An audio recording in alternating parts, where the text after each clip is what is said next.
Olá pessoal, tudo bem? Então hoje nós vamos falar sobre a soma de Riemann. Esse é um conceito que permite com que você desenvolva uma integração, ou seja, você calcule a área de baixo do gráfico, né, de uma determinada função. E eu vou mostrar ele porque ele não é muito complexo, né? Então é um conceito até certo ponto bastante intuitivo. Então a ideia da soma de Riemann foi criada por Bernard Riemann, tá? Que desenvolveu isso quando já tinha sido criado o conceito de limite. Né? Então eu vou falar do conceito de limite assim de forma bem superficial, né? É algo bem mais complexo que isso, mas eu vou mostrar só até o ponto que isso chega a ser necessário para nós. Então essa soma de Riemann foi desenvolvida por ele e consiste em você criar vários pequenos retângulos que vão se ajustar à área pretendida. Tá? Então, vamos supor que eu tenho esta área aqui, mas você sempre define um intervalo. Então, supor que eu queira do intervalo de 0 até 5. Tá? Então, nesse intervalo, eu quero determinar, então, esta área que eu estou sombreando aqui. Certo? Então, ele teve a seguinte ideia.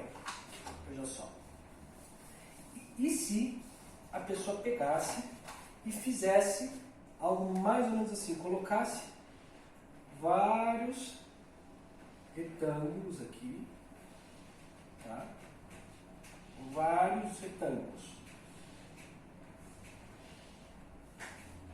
Aqui nós temos, no caso, uma quantidade limitada de retângulos. Mas ele pensou, e se eu tivesse infinitos retângulos? Uma quantidade muito grande de retângulos. Não infinito, porque infinito não é um número, mas uma quantidade que estivesse tendendo ao infinito. Né? Então, ele disse o seguinte, se nós pegássemos e dividíssemos isso em uma quantidade praticamente infinita de retângulos, nós conseguiríamos uma aproximação para a área desse gráfico. E aí cada retângulo vai se ajustando conforme um determinado ponto na função. Aí ele desenvolve essa ideia. Você pode aplicar para casos em que você quer trabalhar com uma quantidade finita de retângulos ou para o caso em que você quer o valor mais exato possível. Aí nós utilizamos então essa versão aí que é para uma quantidade infinita, pensando, né, que estivesse trabalhando uma quantidade que beira o infinito na quantidade de retângulos. E aí o erro vai sendo reduzido. Tá? Então perceba o seguinte, se você pegar o ponto que está à esquerda do retângulo, veja só, por exemplo aqui, dá para ver isso. Você vai estar pegando, vai ter um espacinho a menos aqui que você não vai estar considerando. Ou seja, você vai estar pegando uma área menor do que a área real. Então, se eu tivesse um gráfico assim, estou supondo aqui, né? E você tivesse esse intervalo aqui que você quer saber qual que é a área. Aí você divide em retângulos. Aí você coloca dois retângulos, veja só. Esses dois retângulos aqui, que eu vou pôr aqui do lado. Então, tem esses dois retângulos aqui. Veja que fica bem claro que quando você pega um ponto que está à esquerda do retângulo, tá, você estaria trabalhando com esta área aqui. E essa área vai ter esse espaço, tá, que não vai estar preenchido. Ou seja, você vai estar trabalhando com uma área menor do que a área real dessa figura. Se você estiver trabalhando, por exemplo, aqui, em vez do ponto à esquerda pegar o ponto à direita do teu retângulo, por exemplo, para este intervalo aqui, tá? Quero saber a área desse intervalo, você vai ter esse valor a mais aqui, certo? Então você está trabalhando com um valor superior ao valor da função. Então se você pegar o ponto à esquerda, você vai ter um valor menor de área. E aqui se você pegar o valor à direita, você pega um valor maior de área. Só que você tem que pensar o seguinte, quando você está com isso, só com infinitos retângulos, esse erro vai sendo dissolvido. Porque você tem uma quantidade tão grande de pequenos retângulos que eles vão trabalhar de forma infinitesimal e vão reduzir muito o seu erro. Tá certo? Então foi isso que o Riemann fez. Colocou esses vários retângulos. E foi pensando como que seria se tivesse um número praticamente infinito de retângulos. Aí ele chegou nessa formulação. Tá? Então, aí nós temos o seguinte, certo? Eu vou apagar o gráfico aqui. Tá?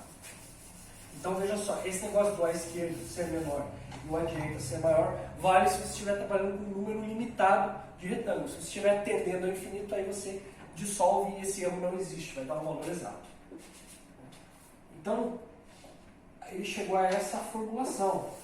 Tá? Então, a integral definida de a até b de f de x dx vai ser igual ao limite do número de retângulos que está tendendo ao infinito, tá? O limite disso daqui que está tendendo com o número de retângulos tendendo ao infinito, aí é o somatório desses retângulos, partindo do primeiro retângulo, aí você tem esse índice que parte de 1, do f de x1, que vai fornecer para nós a altura de cada um daqueles retângulos, e o delta-x, que vai ser o valor padronizado da base dos retângulos. Tá bom? Então nós vamos fazer o seguinte, eu vou demonstrar como é que você faria isso na prática. Tá? Então vamos supor que eu tenho, vamos trabalhar aqui com um exemplo prático, aí, que vocês veriam se fosse uma aplicação física disso. Vamos supor então que nós tenhamos esta função aqui, e ela seja uma função do segundo grau, uma função quadrática. Então, só uma questão, quando você tem a soma de Riemann, é muito provável que você utilize ela para casos em que você tem que calcular para polinômios. Se você estiver trabalhando com seno, logaritmo, funções exponenciais, etc., aí já fica complicada a aplicação dele. Por isso, nós vamos trabalhar com polinômios, de primeiro, segundo, terceiro grau, no caso. Tá? Então, supondo que eu tenha essa função do segundo grau, que é o gráfico de velocidade por tempo de um objeto. Lembrando que aqui ele vai ter uma aceleração, porque a mudança da velocidade por tempo não vai ter um valor fixo, certo? Quer dizer, é como se fosse isso, né? Então, velocidade por tempo, você vai ter uma variação que vai ser uma função do segundo grau. Aqui vai ser o nosso V0 e aqui vai ser o nosso V final. Então, veja só, aqui nós vamos ter, pode ter uma função que descreva o nosso valor de V, que vai ser o seguinte, tá? Vai ser 2... em função de t, né? 2t ao quadrado mais 4. Vamos supor então que a função seja essa. Aí você quer calcular quem? Veja só, é um gráfico de v por t, então v vezes t. Veja só, v pensando na velocidade média, não é ΔS sobre ΔT, como está multiplicando por t, você consegue cortar com esse t. Então, você vai conseguir o nosso ΔS, ou seja, a nossa distância percorrida. Então, quando você está trabalhando com o gráfico de V por T, no MRV, ou seja, no movimento retilíneo uniformemente variado, que é um movimento que tem aceleração, você consegue encontrar a distância percorrida de uma forma com bastante exatidão, definindo um intervalo, por exemplo, supor que seja de 0 a 5, né? Aí você tem essa lei e você vai calcular esta área do gráfico. Tá? E aí nós vamos aplicar o conceito dessa soma de Riemann para encontrar esta área. Então eu vou mostrar para vocês como é que se faria isso. Tá? Olha, nós temos que saber o seguinte, quando você tem a soma de Riemann, então nós estamos com essa função e eu quero quero calcular a área do intervalo de 0 até 5, tá bom? Vamos fazer isso daqui. Então ele vai ser limite do número de retângulos sendo infinito, para o somatório de n com i igual a 1, certo? Aí f de xi vezes ΔX. Primeira coisa que nós vamos determinar é o seguinte, nós precisamos determinar nosso ΔX. Tá? Nosso ΔX vai ser b menos a sobre n. O que é o b? O b, se nós tivéssemos na integral aqui, ele define o nosso intervalo. O nosso b é sempre o valor superior, então o valor é o limite, que a gente chama, né, o limite superior. Então o nosso b, no caso, é esse aqui. E o nosso a é o limite inferior, ou seja, o menor valor. No caso aqui vai ser o nosso a. Tá? Então veja só, aqui, peraí. Nosso b e aqui o nosso a, tá bom? Então vamos colocar os valores dele e fazer essa diferença para a gente conseguir, então, qual que é a distância total do intervalo que nós estamos calculando para o eixo x. Então, b menos a, 5 menos 0, vai ter o valor de 5. E aí dividido por n, que é um valor variável, aí, que a gente está atendendo ao infinito. Então, vai ser 5 sobre n, nosso ΔX. Nosso ΔX igual a 5 sobre n. Beleza? Próxima questão. O que nós vamos fazer agora? nós precisamos pensar de que forma que nós vamos estabelecer. Pensando nesse delta x, tá? Tem que pensar o seguinte: como é que eu vou conseguir a coordenada do ponto? Ou seja, para cada retângulo, como é que eu consigo essa coordenada que vai definir para cada ponto a altura do nosso retângulo? Então, vamos fazer um desenho só para demonstrar isso. Então, supondo que eu estou com essa função aqui. Vamos fazer que o nosso... Aqui é um exemplo, tá? O nosso A está aqui um pouco mais para a direita e o nosso B está aqui mais à direita do A também. E a gente quer essa área daqui que eu marquei. Como é que você faz isso? Tá? Para você conseguir para cada retângulo, tá? Pense que o retângulo está aqui, ele vai ser, fazendo o cálculo à direita, né? Que aí não vai fazer diferença nenhuma. Vai ser o nosso delta x para cada base, somado, então, o valor da base, tá? Vezes o índice, porque você tem que pensar que quando tem esse outro retângulo, você já andou no delta x, certo? Então você estava no A, tá? No valor do A, mais o teu delta x. E aí você vai aplicar o quê? Vai aplicar o índice, porque você vai ter o primeiro delta x, aí vai ter que somar com o outro delta x para dar a distância total. Aí vai ser essa distância daqui mais um delta x. Então vai ser o delta x vezes o índice, tá? Então esse é o valor da coordenada x que você vai utilizar dentro do f de x para determinar a altura de cada retângulo. Ela é sempre expressa como o A, que é o limite inferior, isso, mais delta x vezes i, que é o índice do teu retângulo. Tá bom? Beleza, então vamos fazer o seguinte. Esse aqui é o valor que eu tenho que colocar dentro do meu f de x aqui. Porque a gente já achou esse e tem que agora achar esse para fazer os outros cálculos. Então, o nosso f de x eu vou colocar como se fosse uma função composta. Eu vou inserir os valores como se eu estivesse pegando e colocando dentro dessa lei que define a função. Então, eu vou pegar os valores dessa soma aqui e vou colocar dentro do t. E aí a gente vai conseguir o valor do f de x e nós vamos multiplicar o f de x pelo delta x. Tá bom? Então, vai ser o seguinte. Vai ser o valor do A, nosso A aqui é 0, mais delta x, que é 5 sobre e. Então, 5 sobre e vezes i. Tá? Então, a gente vai colocar isso aqui dentro do 2t ao quadrado. Então, vai ser o seguinte, vejam só. Vai ser 2 vezes t ao quadrado. Aqui é como a nossa variável tem esse valor. Então, nós vamos colocar 0 mais 5 sobre n. Eu não preciso marcar o zero, né? Vou colocar só 5 sobre n vezes i. E vou elevar ao quadrado. Vou somar com o valor de 4. Tá bom? Partindo para cá, a gente vai fazer o seguinte. Então, quanto que é 5 ao quadrado? 25. Então, 2 vezes 5 ao quadrado vai dar 25. O i ao quadrado e o valor de baixo também, n ao quadrado, mais 4. Isso aí vai dar, se eu não precisava nem pôr parênteses, 50i ao quadrado sobre n. Então, 50i ao quadrado sobre e ao quadrado. Tá? Então, a gente conseguiu esse valor do f de x. Agora, falta a gente multiplicá-lo por delta x. Beleza? Então, eu vou apagar aqui e vamos continuar. Então, quanto que é o delta x? O nosso delta x vai fazer o seguinte, 50i ao quadrado sobre n ao quadrado mais 4 vezes o nosso delta x. Nosso delta x é 5 sobre n. Ao multiplicar, a gente vai ver o seguinte, vai dar 250, continue ao quadrado, sobre, aí, n ao cubo, tá bom? N ao cubo. Aí aqui, veja só, vai ser 5 sobre n vezes 4. Tá? Então vai dar 20 sobre n. Mais 20 sobre n. Beleza? Mais o 4, que eu estava esquecendo que tem o mais 4 lá fora. Né? Assim. Não. Já pus o 4 aqui dentro, então tá certo. Então nós conseguimos aqui. Qual que é a última coisa que nós fazemos? Nós fazemos agora o somatório do i. Então existe já tabelado para nós os valores do somatório do i ao quadrado, somatório do i ao cubo, que são os mais comuns, para a função do primeiro, segundo e terceiro grau. Só que nesse caso, eu acho mais fácil, né, que nós trabalhemos desconsiderando. Então já existe uma forma pronta de fazer isso. Tá? Eu vou mostrar para vocês que é o seguinte. Você vai pegar, tá, e vai substituir o valor de n, o índice, né, o expoente do n. Tá? Então você vai fazer o seguinte, você vai excluir onde tiver i, então aqui tem i. Você corta, não vai mais ter esse i aqui ao quadrado.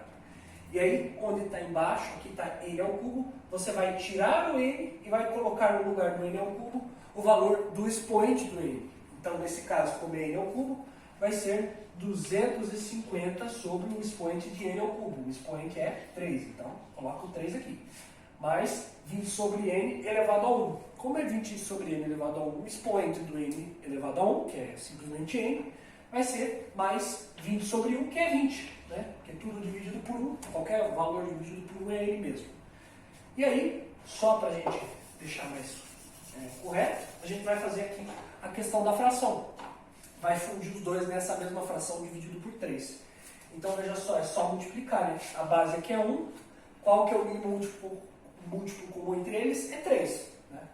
Então, mantenha 250 sobre 3 e multiplica aqui em cima e embaixo por 3, para dar a base 3. Mais 60 sobre 3. Ou seja, nós vamos ter 310 sobre 3 na hora de somar, já que estão com o mesmo denominador. Tá certo? Então, esse é o valor da área, tá? Em unidades de área. Então, você tem que considerar isso, né? Unidades de área, porque eu não defini qual que é a unidade que você está considerando. Então, essa foi a distância percorrida pelo objeto. Né? Pensando em unidades de área, né? Se fosse no gráfico, você estaria trabalhando se é um gráfico de V vezes T. Né? Então, V por T, você está trabalhando se V for metros por segundo, T tem que ser segundo, senão você tem que converter as unidades para que isso funcione. Beleza? Então, se nós quisermos utilizar a notação adequada para fazer isso, a gente vai fazer o seguinte. Faz o símbolo de integral, coloca o valor inferior, ou do limite inferior, que no caso aqui é 0, e aí o valor do lado do limite superior, que é 5. E aí coloca o nome da nossa função, que é... Aqui a gente vai fazer o seguinte, né? Abre um parênteses e coloca 2t ao quadrado, 2t ao quadrado mais 4, fecha a função e coloca, por fim, você tem que sempre pôr aquele índice dt para mostrar que é uma antiderivada. Então você coloca dt. Aqui, como nós estamos trabalhando com a variável t, a gente não coloca dx, a gente coloca dt, né? Porque a variável é t. Vai ser igual a 310 sobre 3 unidades de área. Essa seria a forma que você responderia no problema. Beleza? Então vamos conferir para ver se essa integral, então, se ela tem realmente tal valor. Beleza? Para isso, se você quiser conferir, para ver se você fez o cálculo corretamente, você vai num site chamado Wolfram Alpha, que é um site de inteligência computacional, e nesse caso aqui ele ajuda quando você quer calcular a integral. Então, se quiser calcular uma integral definida, você consegue utilizar o Wolfram Alpha. Basta você escrever integrate, para dizer que você está fazendo essa integral, colocar a tua função, então você vai colocar, no nosso caso é 2x, aí você coloca o acento circunflexo, 2, para mostrar que está elevando ao quadrado, mais 4, beleza? Essa é a lei que define a nossa função. Agora nós temos que dizer para ele qual que é o intervalo. Então você vai dizer from, que quer dizer de, né? From, a partir de 0 até to 5. Aí você coloca assim. Então de 0 a 5, você está calculando a integral definida da área de baixo, seria a área de baixo do gráfico para esse intervalo, tá certo? Aí você dá um Enter e vamos ver se dá 310 sobre 3. Veja só, então a integral definida, né, exatamente naquela notação que nós fizemos, aqui em vez de x seria t, né, mais 4, é igual a 310 sobre 3, que dá 103,33333 e dá essa dízima, né? Se você quiser ver se é uma dízima mesmo, você clica aqui em More Digits, né? Dá para ver que é uma dízima porque tem essa repetição de 3. Então esse é o resultado dessa área daqui, tá certo? Ele dá outros dados às vezes aí, então ele pode ser bem interessante para fazer cálculos, para ver o gráfico de funções. E para calcular a área de baixo do gráfico, para fazer essa integração, para fazer a integral definida. Então, muito obrigado pela atenção de vocês, espero que tenham entendido. Eu sei que esse é um conteúdo, uma questão, de certa forma, meio complicada, meio difícil. Eu acabei não entrando na parte acerca especificamente do limite, né, que seria aquela parte em que você tira o i, né, onde tem i você tira, você desconsidera, e onde tem o e está dividindo por n, você pega o expoente, é como se você... E aí o expoente vai ocupar o lugar do n ao cubo, no caso, você colocaria 3 no lugar, né, na hora de dividir. Então, essa prática advém, essa prática de você fazer isso, de certa forma, advém do cálculo do limite, né? Então, eu acabei não entrando, explicando como que você realizaria, mas é basicamente isso. Mas é um macete que funciona, tá certo? Pelo menos funciona do primeiro, para funções do primeiro até do terceiro grau, que são as que vocês provavelmente trabalharão. Então, tudo certo.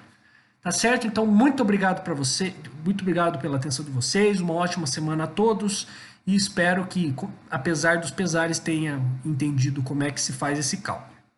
Muito obrigado e tchau!